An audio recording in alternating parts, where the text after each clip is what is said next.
Awalnya wanita ini kurang puas dengan honor yang didapatnya. Singkat cerita, didapatlah sebuah pekerjaan bergaji setara dengan 10 kepala MBG, namun amat disayangkan pekerjaannya yang baru adalah merawat orang tua yang tinggal di rumah bekas penganut aliran sesat. Dan di akhir cerita, kita diperlihatkan pada plot twist yang bikin kalian berpikir dua kali kalau dapat gaji besar, tapi kerjaannya sangat santai. Penasaran bagaimana selanjutnya? Siapkan makanan kalian dan let's go!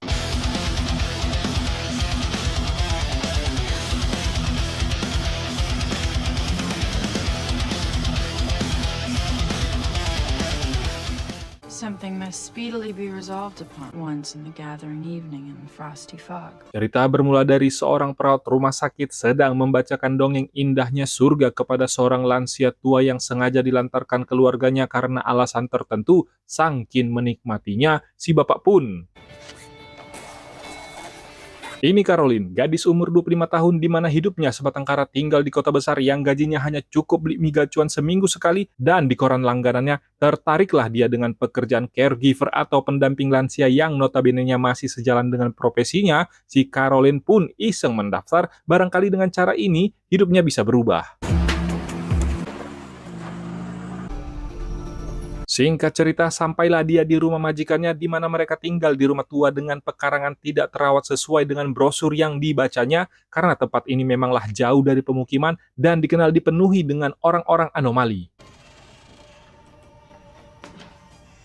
Sebelum kesepakatan terjadi, biasanya si calon pekerja diperbolehkan melihat orang yang akan dirawatnya, dan di sini kita diperkenalkan pada Ucok si pengacara yang sedang mengurus ahli waris rumah sekaligus orang yang menelepon si Caroline. Tepat di depannya ada seorang istri yang sedang merawat suaminya di mana sang suami terkena stroke berat. Menurut perkiraan dokter, sebulan ke depan si Ben, nama suaminya, perlu perawatan insentif. Untuk itu dicarilah orang yang mau merawatnya dengan bayaran yang tinggi.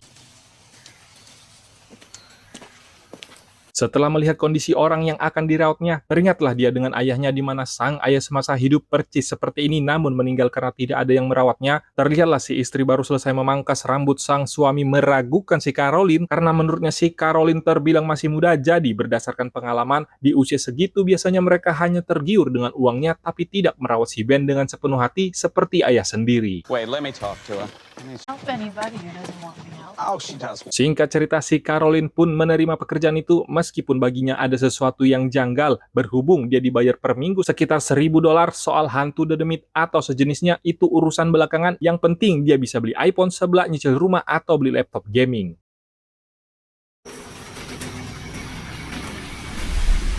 Di hari pertamanya kerja sebagai caregiver, hal aneh pun langsung disadarinya ketika saat selesai beberes, dia sadar kalau di dalam rumah tersebut tidak ada cermin satupun terpajang. Berhubung hari ini adalah hari pertamanya bekerja, dia pun mengabaikannya dan memilih fokus ke Pak Tua Ben yang terbaring. Tapi tiba-tiba,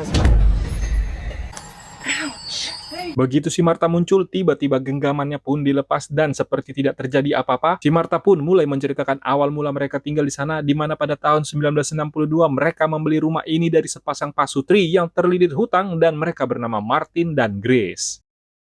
Sebagai orang yang akan merawat suaminya, maka dari itu si Caroline diberikan satu kunci yang mana kunci ini bisa membuka pintu apa saja di dalam rumah, dan si Caroline pun bertanya atas penasarannya kenapa rumah ini tidak ada cermin. Dijawablah bahwa si Martha merasa minder ketika berkaca karena keriputnya terlihat jelas di cermin. Mungkin cerita ini mulai membosankan ketika keadaan sedang baik-baik saja sementara viewer menginginkan sesuatu yang mendongkrak detak jantung. Inilah saat yang tepat di mana saat si Martha memulai hobinya di pagi hari sambil menjemur sang suami, dia pun meminta tolong ke si Caroline untuk diambilkan bibit bunga di loteng, dan ternyata setelah sampai di mana mulai pertama kali melihat rumah ini, si Caroline merasa ada yang disembunyikan, akhirnya mendapat kesempatan melihat langsung apa yang sebenarnya terjadi. Namanya Caroline tipe orang yang mudah penasaran, dia pun bertanya lagi kenapa pintu di loteng tepat di mana si Ben stroke tiba-tiba tidak bisa dibuka, tapi si ibu dengan santainya menjawab seolah-olah tidak mau tahu dan menganggap stroke suaminya adalah hal yang biasa. Inilah waktu yang tepat di mana cerita ini akan menjadi semakin seru dan muncul 1001 pertanyaan. Singkat cerita, saat hujan tiba, si Caroline mendengar suara gedebak-gedebuk dari atas loteng. Maka dari itu, dia pun mengecek langsung. Mana tahu ada apa-apa dengan Pak Tua Ben yang menjadi tanggung jawabnya. Dan ya, tiba-tiba si Ben hilang entah kemana. Setelah mencari kesana kemari, akhirnya ditemukan si Ben merangkak di atas loteng. Siapa sangka orang lumpuh tiba-tiba bisa merangkak mencoba melarikan diri di derasnya hujan. Paniknya si caregiver pun langsung membangunkan si istri untuk membantunya, sementara dia mengambil kursi roda, tapi rasa janggalnya pun akhirnya terjawab lewat spray yang bertuliskan "Help me" atau "Tolong aku", dan dia pun menyimpannya untuk dijadikan bukti. Lalu cerita semakin seru ketika tatapan si Ben yang tak bisa berbicara melihat si caregiver seolah-olah meminta tolong. Di hari berikutnya, kebetulan si pengacara datang, diceritakanlah pengalamannya semalam dan langsung menunjukkan apa yang sudah disimpannya sebagai bukti ada yang tidak beres, tapi entah mengapa tiba-tiba tulisan di spray itu bisa hilang. Dan si Ucok pun merasa tidak heran karena ini bukan kali pertamanya terjadi, karena sebelum-sebelumnya ada yang pernah mengalaminya, dan di hari itu pun si caregiver terdahulu langsung angkat koper, lalu wanita ini tadinya akan melakukan hal yang sama, begitu dipuji karena keberaniannya, dia pun semakin semangat untuk mengkuak misteri apa yang terjadi. Masih di hari yang sama saat kondisi terkendali, diam-diam si Caroline pun kembali mencari tahu ada apa di loteng di mana pintunya sengaja ditutup, dan setelah berhasil membukanya, beginilah di dalamnya. Begitu dibuka, isinya hanyalah gudang biasa tempat penyimpanan benda usang seperti album foto keluarga, boneka peninggalan penghuni sebelumnya, lalu ada cincin aneh dengan motif ular melingkar, dan dari sinilah perawat ini tahu bahwa penghuni sebelumnya penganut aliran sesat lewat piringan hitam yang bertuliskan mantra pengorbanan, tapi tiba-tiba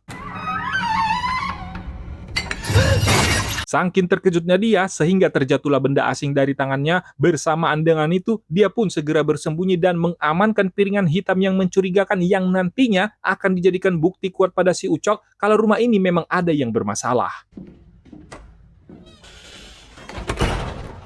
Karena penasaran apa isinya, diputarlah piringan itu dan sekilas hanya sebuah afirmasi positif dan tidak ada hal yang mencurigakan. Tapi di kediaman temannya bernama Jill, wanita Algeria ini langsung tahu kalau itu adalah mantra yang biasa dipakai di kepercayaan voodoo. See there. Menurut sepengetahuannya, ilmu hitam itu tidak akan bisa menyakiti siapapun selama orang itu tidak mempercayainya. Hal yang serupa pernah dikatakan tantenya yang kini menjadi dukun khusus mengobati orang-orang yang mengalami gangguan mistis. Tiba-tiba tanpa sepengetahuan si Martha, si Caroline meletakkan kaca tepat di samping Pak Tua Ben sekaligus untuk melihat bagaimana reaksinya dan alasan sebenarnya, atau jika tidak diberitahu, si Caroline akan minggat. Jadi yang sebenarnya terjadi adalah 90 tahun yang lalu rumah ini ditempati pria bernama Thorpe, seorang banker kaya di mana hasil kekayaannya berasal dari menipu orang miskin. Tanpa disadari si majikan, pelayannya bernama Papa Justify dan Mama Sally adalah seorang dokter berkepala dua yang artinya mereka bisa menyembuhkan orang lain dengan ilmu sihir yang disebut voodoo. They believed in Voodoo. Di loteng itu adalah ruang kerja mereka, hingga satu malam ada pesta yang diadakan di rumahnya, dan sesuai budaya di sana, sang tamu berpamitan ke orang rumah termasuk pada si anak Thorpe bernama Martin dan Grace. it was the bank's anniversary. Oh, Tapi sayangnya para tamu tidak menemukan sudah berjam-jam dan suasana pun semakin panik. Namun cerdiknya si tuan rumah, dia mengubah suasana menjadi menarik dengan mengubahnya menjadi sebuah permainan petak umpet. Tak berselang lama, akhirnya ada yang menemukannya tepat di loteng dan terlihat jelas sebuah ritual sedang berlangsung yang belum diketahui itu apa tujuannya. Tamu-tamu yang kelelahan seketika murka melihat ritual aneh itu di mana melibatkan anak di bawah umur, langsung menghukum kedua pelayan pengikut aliran sesat ini dengan cara tradisi orang-orang lama, yaitu dibuat seperti sosis bakar. Dan tentang cermin itu, menurut kepercayaan orang setempat, saat mereka melihat cermin, maka bisa jadi pelayan itu akan muncul dan jiwa mereka akan berganti. Untuk membuktikan perkataan si Marta tentang cermin, kebetulan ketika sedang memandikan Pak Tua dan matanya tiba-tiba kecipratan air sabun, sehingga diambillah cermin yang biasa dipakai dan setelah selesai, tampak Pak Tua Ben terus memandang cermin tanpa berkedip, semakin didekatkan, semakin bereaksi. Begitu dibuka, tiba-tiba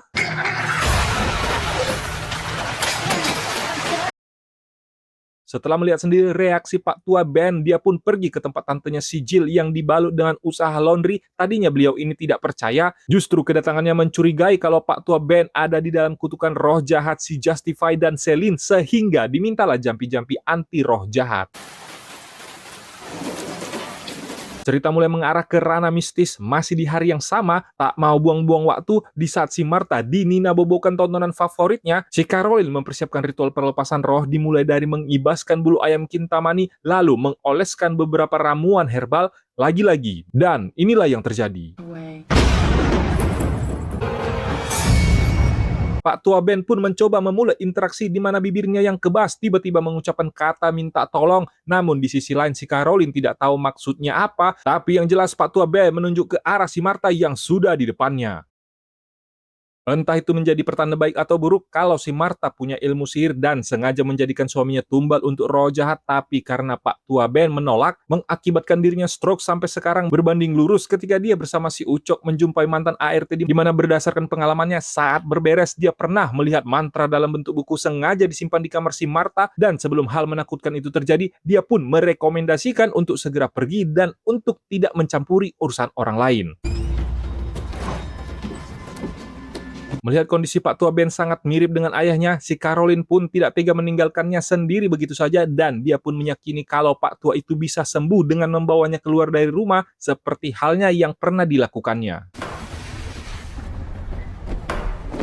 Untuk membuktikan kata si paranormal yang ditemuinya jika ada roh jahat, maka serbuk batu bata adalah penangkalnya dan serbuk yang sudah disembunyikannya di depan pintu tertutupi karpet. Meskipun dibujuk dengan cara apapun, ternyata si Marta tetap menolak ketika si Caroline mengeluhkan ada kebocoran di kamarnya. Yang tadinya cerita ini menceritakan kisah sang perawat yang bosan di pekerjaannya dan ingin mendapatkan penghasilan lebih, berubah seketika menjadi cerita penyelamatan orang dari kutukan mistis. Belakangan ini komunikasi mereka sedang tidak baik-baik saja. Untuk meredam itu, makan malam bersamalah mereka dengan hidangan sup gumbo alias sup ayam. Namun terlihat si Caroline tidak nafsu makan, bukan karena makanannya tidak enak, tapi dia sudah curiga manakala ada sesuatu yang diletakkan di sana, sehingga dia takut kalau saat dia makan akan menjadi tumbal berikutnya. Namun tiba-tiba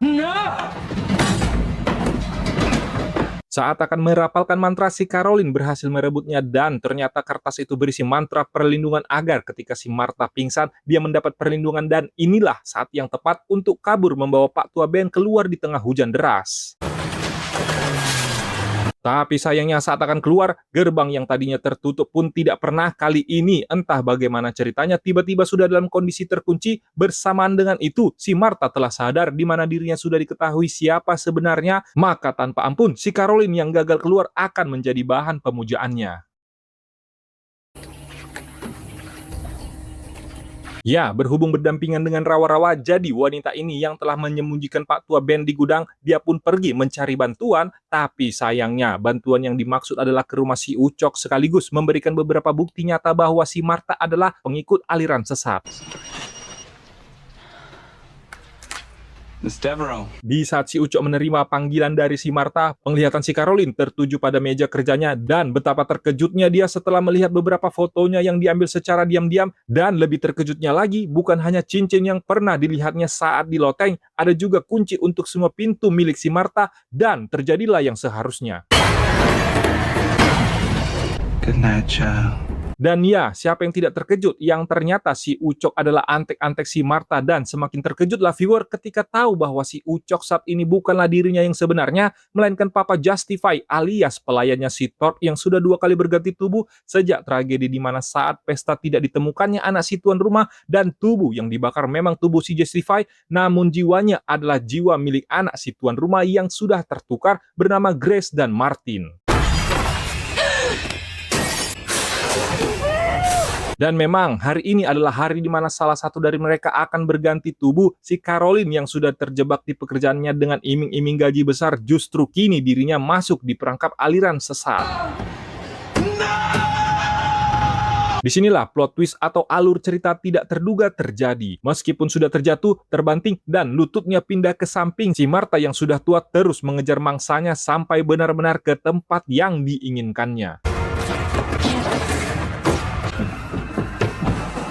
Sadar kalau dia telah merampas mantra pelindung, dicobalah dan dicarilah bahan-bahan yang diperlukan sesuai digambar, karena dengan mantra pelindung ini si Martha tidak akan bisa melukai ataupun mengorbankan dirinya untuk dijadikan tumbal. Saking yakinnya dia bahwa itu adalah mantra pelindung, tapi nyatanya All that circle protects is you from leaving it. siapa sangka justru ketidaktahuannya si Caroline membuat dirinya terjebak, menyalahartikan kegunaan mantra, sehingga di momen itu juga mereka yang sudah menunggu sejak lama dan memang hoodoo atau ilmu sihir ini tidak akan berfungsi ketika targetnya tidak percaya akan hal itu. Tapi di sisi lain, sejauh yang kita ketahui, dengan mengorbankan mudar dan rambutnya sudah dianggap percaya, dan inilah lagi yang terjadi.